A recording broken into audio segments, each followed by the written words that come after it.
En France, une deuxième opération d'expulsion est en cours dans la ZAD de Notre-Dame-des-Landes, en Loire-Atlantique. 19 escadrons de gendarmerie, entre 1500 et 1700 hommes, ont été mobilisés pour évacuer et détruire une dizaine de squats, lieux de vie des zadistes. Les forces de l'ordre ont bouclé toute la zone à évacuer, à l'ouest de la D81. Un hélicoptère survole la zone, des tirs de grenades lacrymogènes ont été entendus et plusieurs barricades étaient en feu 3 heures après le début de l'opération. Le général Richard Lisuré, directeur général de la gendarmerie nationale, expliquait juste avant.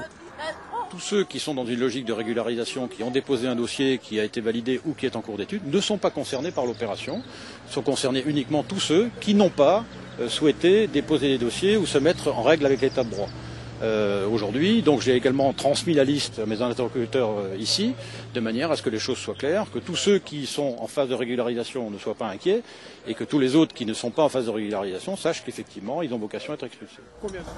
Il y a un peu plus d'un mois, une première opération d'évacuation avait été menée sur le site initialement prévu pour l'aéroport. Projet auquel le gouvernement français a renoncé en janvier après des décennies de controverses. Il y a des occupants ? 5 jours d'affrontement avaient fait 45 blessés dans les rangs des gendarmes, 130 dans ceux des zadistes.